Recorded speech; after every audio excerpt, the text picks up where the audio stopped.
지난 55년 MBC 충북.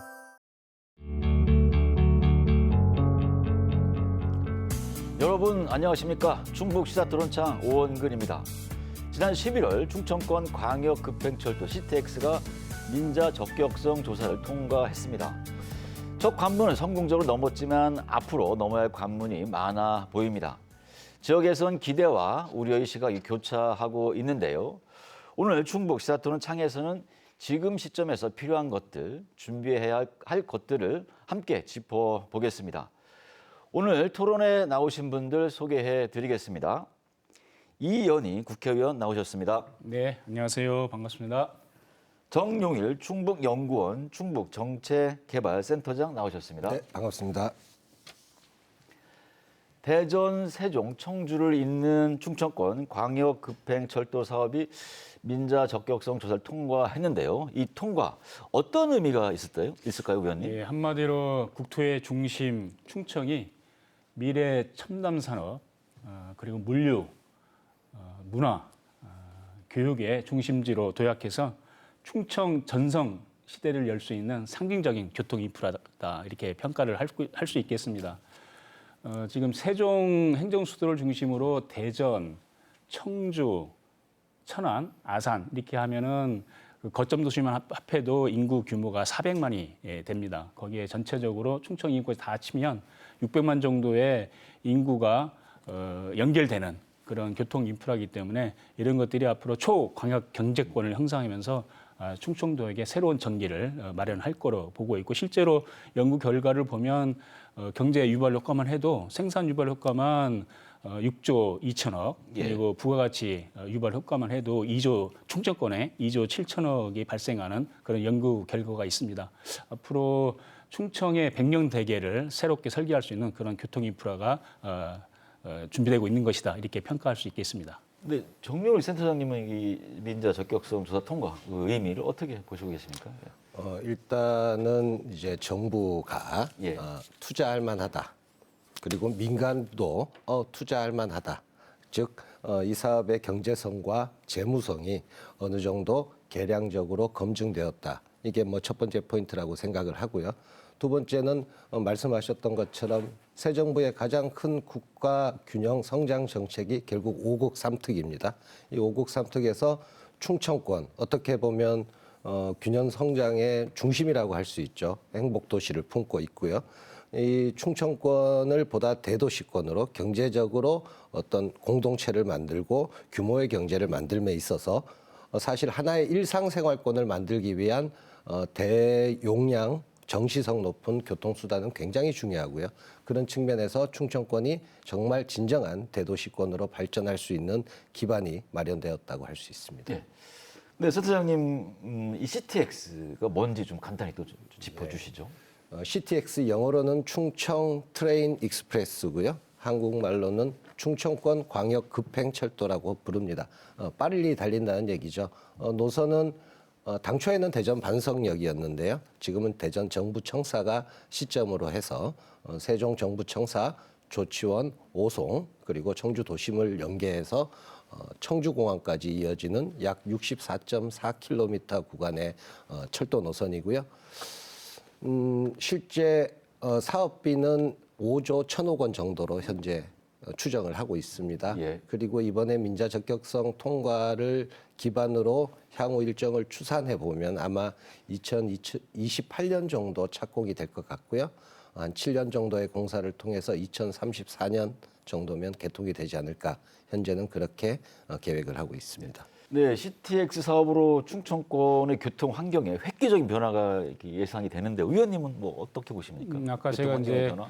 주요 대전, 세종, 청주, 천안, 아산 이렇게 해서 주요 거점 도시의 인구가 한 400만 정도 될 거라 이렇게 말씀드렸는데 그 거점 도시별로 이동 시간이 30분 이내로 다 연결이 됩니다. 예. 그렇기 때문에 예를 들어서 대전에서 청주공항까지 가는 것도 훨씬 더 시간이 단축돼서 대전에서 일 보다가 청주공항을 갈 수 있는 것이고, 그다음에 충북도청에서 일을 보다가 천안이나 대전으로 가서 뭐 저녁 아침에 일을 보고 저녁에 대전이나 천안에서 아니면 청주에서 쇼핑을 즐길 수 있는 이렇게 그 생활경제권이 그 400만으로 해서 광범위하게 형성이 되기 때문에 이것이 유발하는 경제효과, 아까 정 박사님 말씀하신 대로 초광역권 경제권이 생활권으로 형성이 되기 때문에 앞으로 수도권처럼 충청권도 행정도시를 중심으로 방사형으로 생활권 경제가 형성된다. 그래서 앞으로 산업과 문화 그리고 관광에서 매우 획기적인 변화가 있을 것으로 이제 보입니다. 말씀하신 것처럼 사실 수도권이 규모의 경제를 만들어낼 수 있었던 것은 어떻게 보면 그 넓은 공간이 하나의 일상생활권으로 묶여있기 때문이죠. 결국 이것도 드라마틱하게 충청권의 시공간을 압축하는 효과가 있을 것 같다라고 기대를 하고 있고요. 저는 한 가지 더 이제 주목을 하고 싶은 예. 거는 이제 청주공항이 종점으로 있단 말이에요. 근데 청주공항에 지금 민간 활주로 신설에 관한 이제 예산도 반영이 됐는데 이게 예정대로 진행이 돼서 완공이 되면 경기 남부권에서도 청주공항으로 오는 수요가 생기거든요. 그러면 그 청주공항에서 이전에는 가지 못했던 대전까지 쉽게 갈 수 있고 또 대전에서 청주 거쳐서 이렇게 그 공항으로 가는 이런 그 교통 수요들이 매우 쉽게 연결이 되기 때문에 앞으로 뭐 400만에서 600만 더 넓게 그 초광역 경제권이 형성될 거라 이런 기대가 좀 할 수 있는 그런 그 인프라라고 볼 수 있겠습니다. 그렇죠. 이번에 그 충청북도에서 발표한 자료를 보면 이제 현재 대중교통을 이용해서 충북도청에서 오송역까지 약 60분 정도 소요된다고 그러더라고요. 근데 CTX가 생기게 되면 13분. 예. 그리고 충북도청에서 세종청사까지는 약 30분 정도면 이동이 가능하다라고 보더라고요. 그만큼 압축 효과가 있는 거고 뭐 더불어 하나 더 기대한다면 사실 이제 그 녹색 성장, 탄소 중립, 결국 승용차보다는 대중교통을 더 많이 이용하는 환경도 중요할 터인데 사실 우리 청주의 승용차 수단 분담률 굉장히 높고 대중교통 수단 분담률 굉장히 낮습니다. 결국 이제 서비스가 버스 하나밖에 없는 건데 이번에 이런 철도 교통이 들어오면서 대중교통의 수단 분담률도 높아질 것이고 이런 것은 결국은 우리가 더 환경적으로 지속 가능해지는 기반이 되는 그런 효과도 기대할 수 중요한 있습니다. 지적을 해주셨는데 CTX가 도입되면서 사실 가장 큰 변화를 맞게 되는 건 아마 청주일 겁니다. 예. 청주 이제 도심 구간으로 광역철도가 통과를 하게 되는데 지금 인구가 88만이거든요. 예. 근데 앞으로 청주의 도시 성장세나 그리고 산업 유입 효과를 감안하면 100만 그리고 최대치는 한 130만에서 150만까지도 도시 규모를 예측할 수 있는 거거든요. 그렇게 되면은 이제 자가용 중심의 교통 체계로는 이 도시 인프라, 교통 인프라를 감당해낼 수가 없습니다. 예. 대전만 하더라도 인구가 144만인데 지하철이 이미 10년 전부터 구성돼 있고 2호선이 28년도에 완공이 됩니다. 그리고 광주에도 인구 140만 규모인데 지하철이 22km 지하철이 있고 25개의 정차역이 있거든요. 그것처럼 앞으로 청주도 인구가 100만이 넘어서게 되면 대중교통 체계를 자가용 중심에서 대중교통 체계 중심으로 가야 되는데 그의 핵심 수단이 지하철인데 이제 지하철은 그 건설하는데 비용이 많이 들거든요. 그런데 이 도심 CTX가 민자로 추진이 되기 때문에 궤도가 설립이 되면 거기에 청주시가 더 부과해서 이것을 어떻게 활용해서 대중교통 체계를 그 도시철도 중심으로 형성할 것인가 하는 매우 큰 과제가 좀 놓여 있는 거죠. 그래서 이번 CTX가 반영이 된 게 앞으로 청주의 그 대중교통 체계 생활 자체를 획기적으로 바꿀 수 있는 매우 중요한 인프라가 건설된다 이렇게 좀 보시면 될 것 같습니다. 네, CTX가 궁극적으로 추구하는 건 철도 인프라 구축과 동시에 충청권의 핵심 산업인 바이오 반도체 육성일 텐데요. 의원님, 이와 관련하여 국회와 정부의 그 정책적 연계 방안에 대해서 말씀을 좀 해주시죠. 지금 이제 오송에 바이오가 있고 이제 오창에 그 반도체 그리고 2차 전지 이런 산업들이 있는데 특히 이제 바이오 같은 경우는 이제 글로벌 경쟁력을 갖춰야 되는데 관련해서 청주공항 육성과 맞물려서 이런 부분들이 같이 육성이 돼야 되거든요. 그런 점에서 그 오송역이 있고 그다음에 청주공항이 있는데 그것을 연결하는 도시 그 광역철도가 생긴다는 것이 그 산업 경쟁력을 강화시키는데 매우 중요한 것이고 또 한 가지는 이제 수도권에서 청주공항으로 오송까지 거쳐가는 GTX라는 또 그 중부 광역철도가 다시 또 지금 민자로 추진이 되고 있습니다. 네, 이런 것들 그리고 수도권에서 내려오는 전철이 지금 천안까지 오는데 이 전철이 오송 예. 을 거쳐서 또 청주공항까지 가게 되거든요. 그렇게 되면은 이 정주 여건 자체가 매우 획기적으로 개선이 되기 때문에 그 서울에 거주하던 그런 인력들이 이제 청주나 오송 쪽으로 내려와서 정주하면서 거기서 그 취업하고 연구하고 그리고 병원도 이렇게 들어설 수 있는 이런 부분들이 갖춰지기 때문에 앞으로 우리 오송과 오창 이런 그 첨단 산업, 반도체, 바이오, 2차 전지 이런 부분에 그 획기적인 도약의 발판이 마련됐다 이렇게 평가할 수 있겠습니다. 네, 민자 사업이지만 이제 지자체가 15%를 분담해야 되는데요. 네, 소장님, 이게 이제 지자체가 대전, 뭐 충남, 뭐 우리 충북 사이에 이제 분담을 해야 되잖아요. 네네. 좀 셈법이 좀 복잡할 것 같습니다. 어떤가요? 비교적 사실은 선명한 기준이 존재하기는 합니다. 예. 예를 들어서 이제 선로라든가 역사 같이 어떤 독립적인 시설의 경우는 그 노선의 비율에 따라서 비용을 나누고요. 그리고 공동으로 사용하는 뭐 차량 기지라든가 어떤 정비창 이런 것들은 비용을 균등하게 나눠서 가지는데 그렇게 보면 현재 충북의 비용 부담은 45%에서 50% 정도 수준 되지 않을까라고 추산을 하고 있고요. 그 계산하면 한 7천억 정도, 네, 그리고 7천억, 7,600억 정도 현재 논의되고 있는데 그 비용을 7년에 걸쳐서 충북과 청주가 뭐 좀 나눠서 다양한 방식으로 이제 투입을 하게 된다면 사실은 뭐 충북 입장에서는 비용 대비 효과가 굉장히 높은 사업이 되는 거죠. 일단은 그 민자 사업 같은 경우는 이제 민자 50대 그 국비, 지방비 이제 50 이렇게 매칭이 돼 있기 때문에 그 기준은 이제 지켜야 될 것 같고요. 이제 중요한 거는 이게 이제 도심을 통과하는 거잖아요. 그래서 아직 이제 정책을 몇 개를 둘지 이런 부분은 이제 아직 그 정리가 안 됐는데 사실은 청주시나 충북도 입장에서 이 도심철도가 그 대중교통 체계의 근본적 전환을 가져오는 거기 때문에 이것에 대해서 어떻게 투자할 것인가에 대한 좀 큰 플랜, 장기 플랜을 좀 세워야 된다고 봅니다. 저는 최소 한 50년, 30년, 50년의 미래를 보고 이 도심 구간 그 지나는 그 철도 노선을 정책을 몇 개를 둘 것인지 어디 노선을 통과할 것인지라고 하는 부분은 설사 충북도나 청주시의 예산이 더 들다 하더라도 어차피 대전 같은 경우도 지하철 2호선 그 새로 그 트램으로 하는데도 한 1조 4천억 들거든요. 예. 거기에 지방에 한 40%를 부담을 하는데 이번에는 민자로 해서 궤도가 놓여지기 때문에 그걸 활용해서 지하철 역할을 하는 이 도심 교통 체계를 어떻게 할 것인가 하는 부분은 그래서 정차역을 뭐 3개를 두는 방안하고 아니면 10개를 두는 방안과 관련해서는 시가 좀 더 투자를 하게 되면 정차율을 더 늘릴 수 있는 거거든요. 그러면 이게 대중교통 체계의 시민 편의성을 위해서 어떤 방안이 최적의 방안인가 하는 부분은 좀 정밀하게 연구를 해서 지자체가 좀 장기 계획을 가지고 투자할 필요가 있다. 이런 부분들이 시하고 같이 협의돼서 그런 부분과 관련해서 정부에서 지원할 수 있는 부분이 있으면 국회에서도 같이 논의를 하도록 하겠습니다. 네, 의원님 아까 이 정부 보증과 관련해서 네. 내년도 임대형 민자사업 한도에 1조 7천억 원이 네. 본회의 통과됐다고 네, 말씀하셨잖아요. 네. 그럼 이 예산이 구체적으로 어떻게 쓰이는 건가요?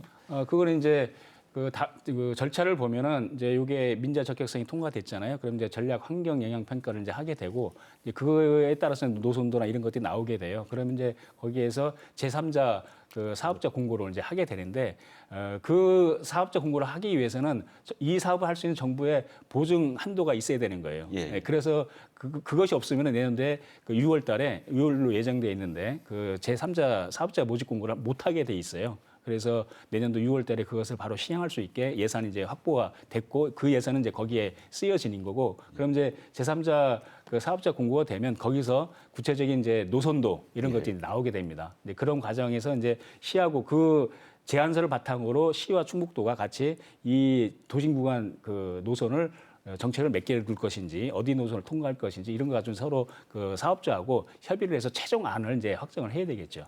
네, 초대형 규모의 사업인데요. 그만큼 이제 수익성 확보가 관건입니다. 이 충청권 광역철도에서 과연 수익이 날 수 있을까? 센터장님 어떻습니까? 민간 투자법도 있고 국가재정법 이 두 개의 강력한 법안에 의해서 검토를 해서 이제 민자 적격성을 통과를 한 거죠. 그러면 다수의 전문가들이 바라봤을 때 경제성이 있고 수요도 있고 또 지속 가능한 운영이 가능한 재무성도 있다라고 일단 판단을 한 거고요. 예. 그럼에도 불구하고 좀 우려는 있으실 것 같아요. 과연 우리가 많이 탈까? 많이 이용을 할까? 뭐 이런 우려도 있을 것 같은데 실제 현재 데이터를 보면 청주, 대전, 세종 하루 평균 이동하는 통행 수가 약 한 46만 통행 정도 되고요. 아마 계속 증가되겠죠. 좋은 교통수단이 있으면. 실제 수요는 계속 증가하고 있고 인구도 늘고 있고 또 한편으로 이번 노선을 보면 도심 통과도 있지만 사실 대전에서 세종 정부청사를 거쳐서 경부선을 활용해서 서울역을 이어가는 수도권 접근 노선도 함께 포함되어 있습니다. 예. 이 노선이 또 창출하는 수익도 좀 존재하기 때문에 전체적으로 봤을 때 현재 계획적으로는 완성도가 높다라는 판단을 받은 거 아닌가 생각을 하고 있습니다. 제가 봤을 때는 예, 의원님. 요 CTX는 황금 노선이라고 봐요. 이게 수익성이 충분하기 때문에 아마 민자 적격성을 통과했을 것이고 실제로 아까 앞에서 제가 강조했지만 대전, 세종, 청주, 천안 이렇게 연결되는 구간이 인구만 해도 400만이고 또 주목해야 될 게 청주공항이 있기 때문에 청주공항이 계속 올해 한 480만 그리고 앞으로 계속 늘어나게 되면 그 이용객 수가 700만, 800만 이렇게 되면은 그 외국 관광객으로부터 오는 유입 인구를 통해서 그 CTX를 이용하는 이용객도 굉장히 늘어나게 되거든요. 그래서 제가 봤을 때는 CTX는 황금 노선이다. 그래서 수익성 부분은 걱정이 없으니까 이제 적격성을 통과했는데 문제는 이제 이용 요금이 예. 그게 이제 얼마나 책정될까? 그러니까 민자로 하기 때문에 일반 대중교통 체계보다는 조금 높게 형성될 가능성이 있는데 그 지점과 관련해서 이제 지자체가 투자를 할지 예산 투입을 할지 이런 부분에서 시민의 편의성을 고려해서 적적한 이용 그 요금이 그 책정될 수 있도록 그 협상하는 게 매우 중요할 것 같습니다. 그렇죠. 현재 GTX 기본 요금이 아마 제가 3,200원으로 네. 알고 있는데 민간에서 이 운영을 하게 되면 아무래도 요금이 가장 우려되는 부분일 거라고 생각을 합니다.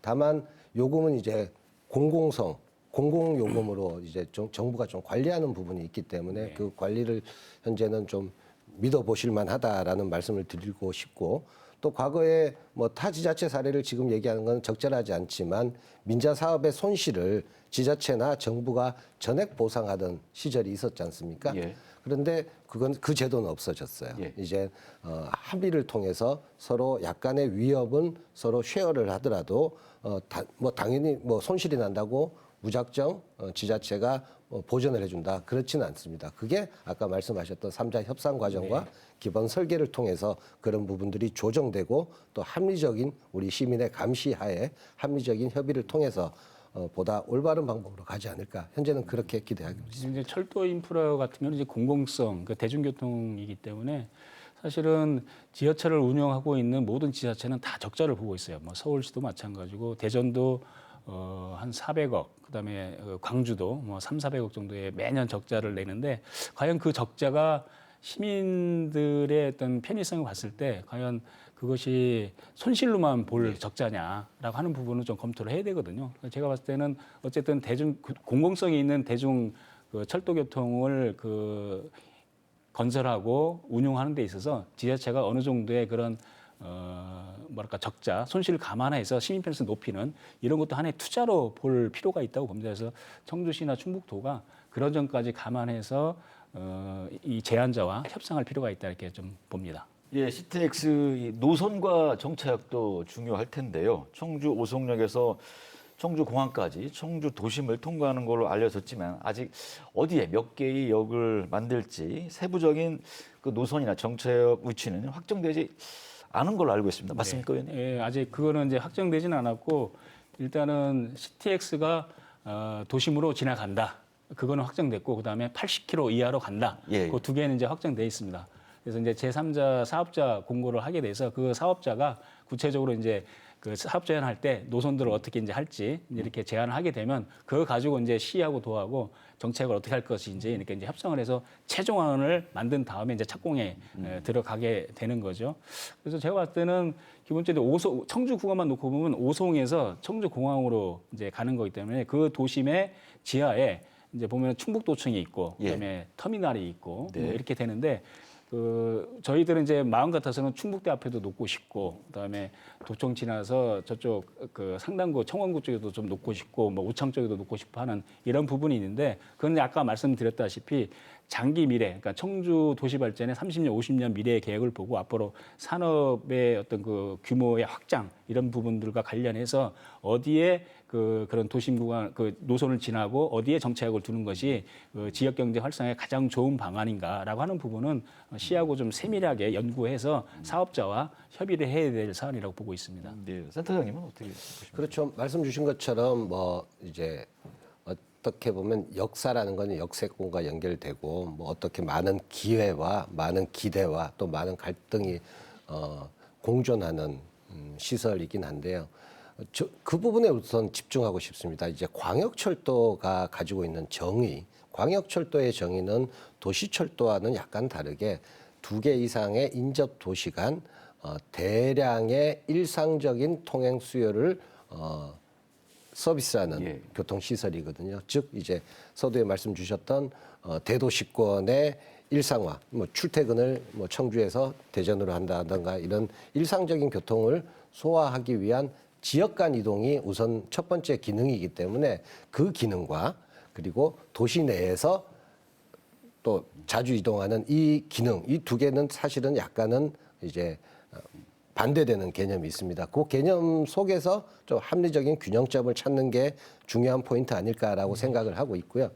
더불어서 아마 2028년 정도 이제 실시 계획이 완성될 때쯤 되면 이제 역사가 확실하게 이제 결정이 될 것 같고, 그때까지는 뭐 이제 노파심이지만 뭐 지나친 경쟁 혹은 갈등 또 불효한 루머 이런 것들은 사실은 되려 사업의 속도를 지연시키는 또 부분도 있기 때문에 좀 뭐 의견을 좀 자중하고 있는 그런 상황이 있다고 말씀드립니다. 이제 궤도가 놓여지기 때문에 이걸 이제 어떻게 이용할지는 이제 우리 청주시에서 그 연구를 잘 해야 될 것 같습니다. 뭐냐면은 그러니까 거점 도시 간의 이동은 그 급행으로 예. 광역 철도답게 급행으로 하더라도 청주 도심 구간을 통과하는 그 구간에서는 그 일반 운행을 같이 병행해 가지고 그것을 어떻게 이제 이용할지 하는 부분은 순전히 이제 청주시의 몫인 거죠. 이거를 일반 철도로 운영했을 때 속도랄지 정체역을 몇 개를 둘지, 그리고 이제 광역으로 가는 부분은 이제 어디 지점을 통과하지 않고 가게 하는 부분, 이런 부분은 이제 청주시가 그 연구를 잘 해서 아이디어를 잘 내야 된다고 그렇게 봅니다. 그렇죠. 그래서 이제 청주시로 보면 두 가지 과제가 있는 거죠. 서두에 말씀 주신 것처럼 새로운 광역철도라는 강력한 교통축이 들어왔을 때 이 교통축과 연계해서 대중교통 체계를 어떻게 합리적으로 재편해 나가느냐, 이게 이제 첫 번째 과제일 거고요. 두 번째 과제는 사실 도시의 공간 구조를 재편하는 겁니다. 결국 도심으로 여기 들어오면서 과거 이제 확장되고 있는 도시를 다시 내부를 충진하는 도시 공간의 재설계가 필요한데, 이런 부분들에 대해서 명확한 문제인식을 가지고 준공되는 시기에 맞춰서 좀 정확한 로드맵을 짜고 계획을 수립하는 것, 그게 지금 청주시가 가지고 있는 과제죠. 네, 이번에 CTX 사업과 관련된 장점과 우려되는 점 한번 살펴보겠습니다. 이 CTX 국가가 추진한 지방권 광역철도 중에서 최초로 민간 투자 사업 방식으로 추진하고 있습니다. 이 민자에 따른 장점, 의원님 어떻게 보십니까? 이제 재정 사업으로 하는 부분하고 이제 민자 사업으로 하는 부분이 이제 각각 있는데, 재정 사업으로 이제 하는 경우는 이제 국가가 재정을 투입해서 하는 건데, 이거는 이제 시간이 오래 걸립니다. 예. 한 15년 걸립니다. 근데 이제 민자 사업으로 하는 경우는 이제 소유정 중심으로 하기 때문에 이게 시간이 굉장히 단축될 수 있고 한 10년 정도 이렇게 될 수 있고, 실제로 CTX는 28년도에 착공해서 34년에 완공되는 계획으로 지금 진행을 하고 있습니다. 그리고 이제 또 한 가지는 재정 사업은 이제 운영에 따른 적자를 지자체가 부담을 해야 되는데, 민자 사업 같은 경우는 이제 운영에 따른 적자 서로 합의하에 민자가 이제 그 부담을 하게 되는데 물론 이제 그것 때문에 이제 이용 요금이 이제 오를 수 있는 그런 단점은 있긴 한데 어쨌든 간에 지자체 입장에서는 재정 투입을 최소화할 수 있는 그런 장점이 그 민자에 있는 것이죠. 그래서 저는 그런 장점이 있기 때문에 앞으로 어차피 청주시는 대중교통 체계를 획기적으로 바꿔야 되고 거기에 투자를 많이 해야 되기 때문에 그 도시철도가 광역철도가 깔리는 그 궤도를 중심으로 전체적인 대중교통 체계를 어떻게 전환하고 거기에 어떻게 투자할지 이런 부분은 비단 CTX에 들어가는 건설 비용뿐만 아니고 관련한 여러 가지 부가적인 대중교통 체계에 예산을 투입하는 이런 부분들을 좀 고민을 해야 된다 이렇게 좀 봅니다. 뭐 핵심은 다 말씀 주셨어요. 근데 좀 더 첨언을 드리면 사실 요즘 이제 규제 완화 부분들이 많이 논의가 되고 있지 않습니까? 그만큼 이제 공공에서의 절차가 가지고 있는 좀 답답함들은 존재를 하는데 민간은 확실히 의사결정이 빠르고 또 신기술에 대한 어떤 수응력이라고 하죠. 신기술에 대한 수용력이 굉장히 높기 때문에 사실 좀 더 나은 품질의 철도 서비스를 기대할 수 있고요. 더불어서 이 민간 사업자는 건설만 하는 것이 아니라 운영까지 해야 되기 때문에 전체 롱텀을 보고 계획을 수립합니다. 그렇게 되면 아무래도 사업비 측면에서도 좀 절감을 할 수 있는 다양한 방식을 찾지 않을까라는 생각을 하고 있습니다. 장밋빛 전망만 있는 건 아니고요. 실제로 이제 수도권의 GTX가 이제 진행되는 과정을 보면 이게 지금 공사비가 계속 이제 오르고 있잖아요. 글로벌 이제 경제 환경 때문에. 그럼 이게 처음 예산했던 것보다 그 공사비를 더 요구하게 되는 경우가 있어요. 이제 그럴 경우 이제 같이 이제 지자체 부담도 이제 늘어나게 되는 그런 측면이 있는데 하여튼 그런 것들은 사업자 그 선정 그리고 협상 과정에서 그런 것들도 그 적절하게 그 협약에 다 넣어야 될 것 같아요. 이제 그런 부분들이 누락돼 가지고 신분당선 같은 경우도 정부가 그 다시 손실액 보존해 줘야 되는 일들이 이제 비일비재하거든요. 그런 것들을 다 좀 반면 교사를 삼아서 사례 연구를 해서 청주시나 충북도에서 그런 부분 관련해서 손실이 발생하지 않도록 그 계약이나 협약을 잘 맺는 것이 좀 중요하다 봅니다. 그렇죠. 아마 사업 앞으로 만약에 제3자 협상이 들어가게 되면 아마 지금보다 더 깊이 있게 사업의 타당성을 아마 민간에서도 검토를 할 것이고 공공에서도 검토를 할 것이라고 생각을 해요.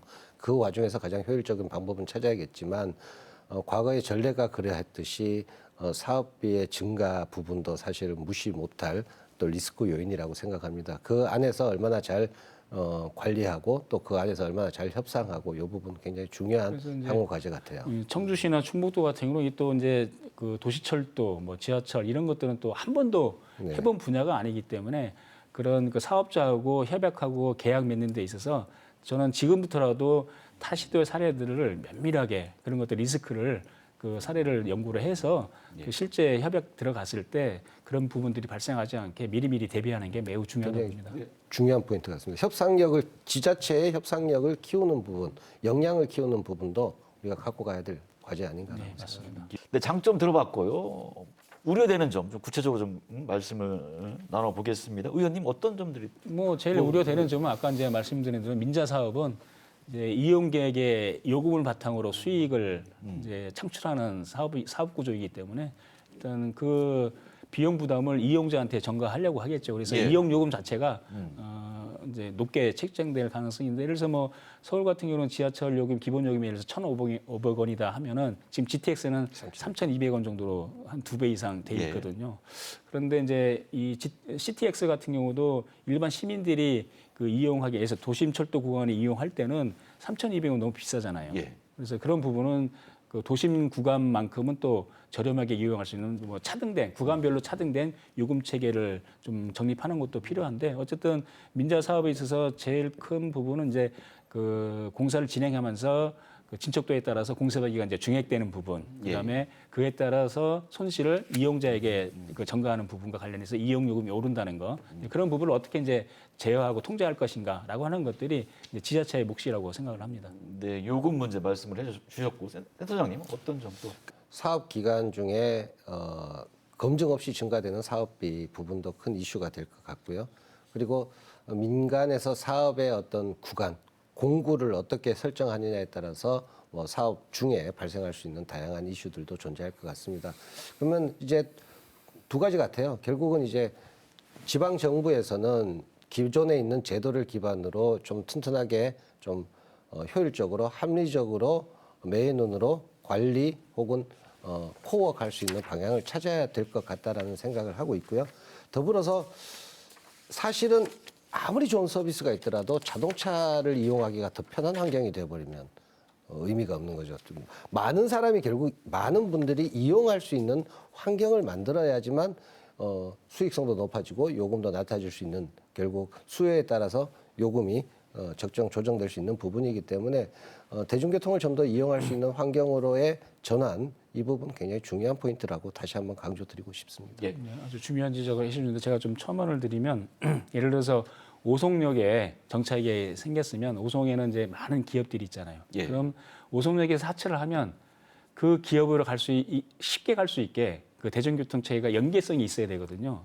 만약에 그 연계성이 없어서 걸어갈 수도 없고 다시 회사에 연락해서 차 갖고 와라 이렇게 하면은 이 정차역을 만든 의미가 없는 거예요, 효과가. 그래서 그 역을 만들면 그에 따라서 그 대중교통 체계가 연계가 될 수 있게 지금은 이제 자율주행 기술도 많이 발전을 하고 있기 때문에 특히 이제 올해 예산 중에 자율주행 그 서비스 시범 그 지구를 많이 확대할 것으로 지금 예산을 잡아놨거든요. 그래서 저는 청주나 오송 같은 경우에도 그런 자율주행 대중교통 체계를 청주가 먼저 선도적으로 해서 역과 그 자율주행 그 버스가 연계돼서 시민들이 거점에서 내리면 바로 자기가 원하는 목적지로 갈 수 있게 대중교통 체계 연계 체계를 잘 갖추는 것이 매우 중요하다고 봅니다. 그래서 청주시가 앞으로 사업자하고 논의할 때 그런 연계 체계까지 청주시가 어떻게 투자하겠다는 것을 잘 준비를 해야 될 거로 좀 생각합니다. 네, 기존 구도심의 이제 공동화 등을 방지하기 위한 구체적인 기능 분담 또 상생 전략 이것도 필요할 것 같습니다, 의원님. 예. 근데 이제 청주의 공동화는 이게 이제 그 공동화라고 표현하기보다는 이제 중심이 이전된다라고 보는 게 맞을 것 같아요. 그러니까 이제 그 어디가 사라지는 게 아니고 예를 들어서 뭐 대규모 주택단지가 생기거나 신도시가 생기거나 아니면 산업단지가 생기면 그쪽으로 이제 상권이 이동하거나 인구가 이동해서 이쪽이 비는 이제 그런 형태이기 때문에 사실은 이런 CTX가 그 구축이 됨으로 해서 그런 공동화 현상도 상권 개발이나 그 산업과 연결 그리고 사람 간의 연결할 수 있는 축이 생기기 때문에 그런 것들을 해소할 수 있는 매우 큰 인프라가 형성된다. 저는 이제 그렇게 이제 보고 있고 그래서 사실은 그 지자체에서 청주시에서 이제 그런 역을 개설할 때 그런 상권 개발, 산업권 개발 이런 것들을 어떻게 할지도 종합적으로 이제 계획을 수립을 해야 되는 거죠. 도시와 관련된 학문을 한 분들에게 굉장히 이제 정설과 같은 게 이제 호이트의 선형 이론이라고 있는데 결국 도시는 어떤 선을 따라 교통망을 따라 발전을 한다라는 개념인데 사실 바라보니까 맞더라고요. 지금 청주가 발전을 한 거를 보면 결국은 길을 따라 현재는 이순환로 주변으로 이제 발전을 해 가고 있는데 도로망이 이제 철도망으로 변하는 거죠. 청주 도심에 새로운 철도 노선이 들어오면 그 철도 노선을 따라 발전을 하도록 우리 계획을 수립을 해야 되고요. 그게 왜 중요하냐면 현재 청주 도심이 갖고 있는 공동화 문제, 인구 감소 문제, 또 실제 청주 도심의 재정비 사업 지구로 지정을 받고도 외부에 비해서 어떤 동력이 없어서 발전되지 못하는 부분들 많은데 철도 노선이라는 새로운 철도망을 통해서 어떤 다시 한번 재도약하는 계기 만들어야 된다고 생각을 합니다. 민자 적격성 조사 통과 후 앞으로 남은 일정이 궁금합니다. 센터장님 먼저 말씀해 주시죠. 남은 일정 어떻습니까? 지금 의원님께서 그 한도의 국회 의결이 빨리 해주셔서 굉장히 속도가 빨라진 감이 없지 않아 있습니다. 그래서 2026년 내에 아마 제3자 공고를 통해서 우선 협상자를 선정하는 게 현재 목표인 걸로 알고 있고 그 우선 협상자가 선정이 되게 되면 우선 협상자가 다시 한번 사업 계획을 둘러보고 수립을 해서 사업 계획을 협상을 하고 그다음에 확정을 지을 건데 그 확정되는 계기가 현재 타임 스케줄상으로는 2028년 정도로 생각을 합니다. 그렇게 되면 이제 공사가 착공이 되는 거고 34년에 이제 준공이 되는 현재 타임 스케줄을 가지고 있습니다. 근데 뭐 제일 중요한 거는 이제 사업자가 들어와서 이제 이 민자 사업의 수익성을 보고 지금 이제 대체로 거명되는 기업은 있긴 한데 특히 이제 좀 더 황금도선이니까 경쟁이 좀 치열하게 해서 여러 업체들이 참여를 해서 제일 좋은 그 안을 갖고 있는 사업자가 선정이 돼서 그 사업에 대해서 지자체와 그런 여러 가지 청주의 교통 체계를 완전히 바꾸는 이런 부분까지 종합적으로 투자 계획이 같이 함께 좀 논의가 돼서 진행이 이제 돼야 될까 보는데 어쨌든 간에 이번 CTX 노선은 그 정부 보증 한도액이 1조 7천억이 올해 확정돼서 이제 내년도에 바로 집행이 되기 때문에 28년도에 착공할 수 있게 됐고 34년도까지는 완공이 되는 이런 이제 일정이기 때문에 이제 그동안은 말로만 되는 거야 안 되는 거야 이렇게 했는데 이제 진행이 되는 겁니다. 보수적으로 보면 민자 적격성 통과는 이제 할만한 사업이다라는 인증으로 볼 수 있는 거고요. 앞으로 뭐 넘어야 될 산들 또 넘어야 될 과제들 뭐 여전히 존재한다고 생각합니다. 말씀 주셨던 사업비의 어떤 뭐 아주 급증 그리고 협상 과정에서의 갈등 또 역의 입지 선정에 있어서 지역 내 갈등, 뭐 다양한 어떤 변수들과 갈등 요인들이 존재하는데 이런 부분들 슬기롭게 극복을 해 나가야 될 것 같고요. 말씀하신 것처럼 계획만 있다가 이제는 어쨌든 출발선에서 출발을 했다라고 볼 수 있습니다. 네, 의원님도 뭐 어떻게 생각하십니까? 저는 이제 이 부분에 대해서 시민 여러분들 중에서도 이제 찬반 여론이 있는 것도 잘 알고 있습니다. 근데 저는 인프라는 수요가 있어서 인프라를 만드는 측면도 있지만 예. 인프라 자체가 또 수요를 확대하는 측면도 있거든요. 그래서 저는 이 두 가지가 다 결합돼서 CTX가 추진이 된다고 좀 봅니다. 특히 이제 기업들에서 이 노선에 대한 수익성을 확신하기 때문에 이제 그 민자 사업을 제안을 했다고 이제 보고 있고 이제 중요한 거는 이것을 해 나가는 데 있어서 물론 이제 여러 가지 역 선정이랄지 아니면 공사비에 갑자기 증액돼서 부담이 커지는 문제랄지 역 선정과 관련해서 지역 간 갈등, 주민 간 갈등 이런 것들이 있을 텐데 이거는 저는 하여튼 그 CTX 노선 자체가 청주시 도시 발전의 100년 대계를 재설계하는 그런 매우 중요한 의의가 있기 때문에 그 장기 구상, 그러니까 30년, 50년 뒤에 청주시의 미래를 보고 설계하고 그에 따른 여러 가지 작은 문제들은 서로 그 협의해서 해결해 나갈 수 있는 이런 좀 마음을 자세를 갖는 것이 매우 중요하다고 보고 특히 이제 그 과정에서 지자체 역할이 매우 중요합니다. 실제로 인구 규모가 100만 이상 넘어가게 되면 지하철이나 트램을 고민을 안 할 수가 없어요. 예. 그럼 거기에는 매우 막대한 예산이 소요가 되는데 다행히 그 민자 사업으로 CTX가 그 깔리기 때문에 거기에 부과해서 이런 대중교통 체계를 어떻게 전환할지에 대한 투자 계획을 시민들께 잘 설명해서 이 부분이 청주 도시 발전에 매우 획기적인 변화가 될 수 있도록 하는 게 매우 중요하다 이렇게 좀 생각합니다. 네, 끝으로 마무리 발언 듣겠습니다. 오늘 못다한 말씀, 하고 싶은 말씀 있으면 해주시기 바랍니다. 네, 센터장님 먼저 해주시죠.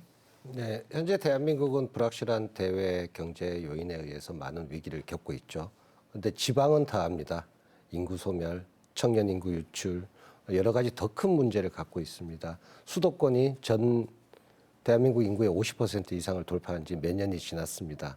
지방에는 다시 일어설 수 있는 기회가 필요한데 그게 현 정부에서는 5국 3특 국가균형 성장이라는 계획으로 하나의 대도시권을 만들어서 규모의 경제를 창출하자라고 생각을 한 것 같습니다.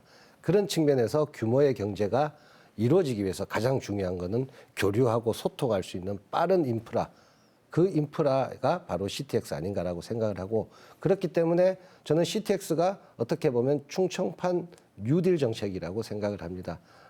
부디 잘 진행이 되어서 우리 지역에서도 희망을 가지고 청년들이 공부하고 지속적으로 아이 낳고 삶의 질을 높일 수 있는 그런 환경으로 만들어갔으면 하는 바람입니다.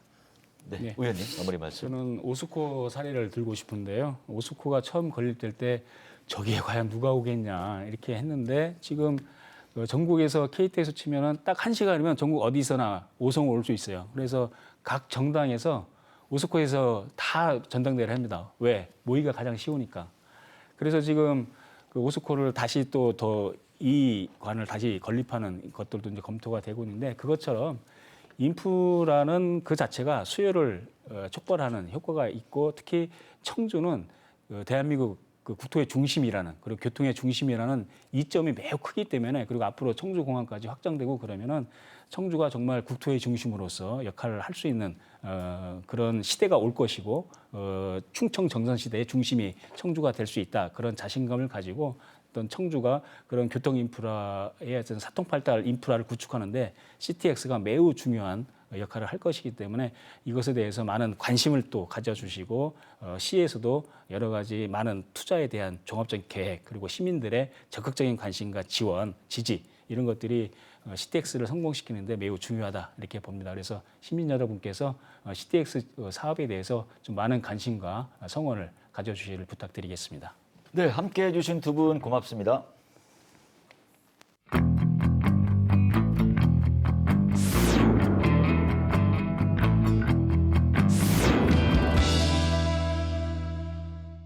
지금부터는 좀 더 세부적인 내용 알아보겠습니다. 한국지방행정연구원의 김상기 재정투자평가부장 나오셨습니다. 안녕하세요. 안녕하세요. 이 정차역과 노선과 관련해서는 주민들의 이해관계가 다르잖아요. 그리고 주민들의 의견을 수렴할 필요가 있다고 보는데요. 어떻습니까? 예, 강력철도는 지역 주민들에게 이게 매우 민감한 사업이기 때문에요. 지역 주민들의 의견을 수렴해야 되는 것은 당연합니다. 다만 이 과정에서 주민 요구가 좀 과도하게 반영되다 보면 정차역이 좀 많아지고 노선이 최종 노선에서 변경되거나 하다 보면 사실은 사업 본래 목적을 훼손하는 경우가 간간히 발생합니다. 예. 그렇기 때문에 지역 주민 의견은 수렴해야 되지만 사업은 목적을 망각해서는 안 될 것 같습니다. 네, CTX 사업과 관련해서 지자체가 15% 예산의 15% 부담을 해야 되는데 이에 대해서 의견은 어떻습니까? 예, 일반적으로 강력철도는 지방자치단체의 분담이 30%입니다. 다만 이게 민자 사업으로 가다 보니까요, 민간에서 50%를 사업비를 조달하고 예. 지자체가 15%를 조달하고 우리 정부가 35%를 조달하는 걸로 된 것 같습니다. 다만 이 15%를 자치단체 간에 분담하는 게 아마 굉장히 큰 논쟁이 될 것 같습니다. 일반적으로 강력철도 사업 업무 처리 지침이 있습니다. 거기에 따라서 분담을 할 수 있지만 지금 CTX 같은 경우에 일부 자치단체의 이제 지하 구간이 좀 과도하게 되어 있습니다. 그러다 보니까 그거를 그냥 업무 처리 지침만 가지고 분담하기는 힘들고 해당 사업비가 투입되는 연장 비례해서 우리 사업비를 지자체가 분담을 해야 될 텐데 문제는 해당 자치단체가 그 사업비를 충분히 조달할 수 있는 재정적 여력이 되느냐가 문제가 될 것 같습니다. 민자로 추진하면 장점도 있지만 우려되는 점도 있잖아요. 어떤 점들이 있을까요? 사실 많은 민자 사업들이 어떤 장점이 있냐면 일단 사회 기반 시설에 따른 민간 투자법은 원래 공공이 해야 되지만 공공이 민간의 재원 도움을 받아서 추진하는 사업입니다. 그러다 보니까 일시적으로 들어가야 되는 상당 규모의 정부 재정을 또는 지방자치단체의 재정을 많이 줄일 수 있죠. 해서 재정적으로 큰 도움이 될 수도 있지만 과거에 우리 최초의 민자 사업이었죠. 신공항 하이웨이, 지금은 용종대교라고 부릅니다. 그때 저희가 MRG가 얼마나 위험한지에 대해서 저희가 교훈을 얻었고요. 우리 강원도에 있는 민자 사업 그리고 우리 용인에 있는 민자 사업, 부산에 있는 민자 사업 같은 경우에 여전히 지방자치단체 재정에 굉장히 큰 부담을 주고 있습니다. 그러다 보니까 민자가 장점도 있지만 사실은 이렇게 지방 또는 중앙정부 재정에 큰 부담을 줄 수도 있다. 이 점을 잊어서는 안 될 것 같습니다. 네, 민자 적격성 통과 후 어떤 점을 준비를 해야 할까요? 이제 민자 적격성 통과는 사실은 시작점입니다. 예.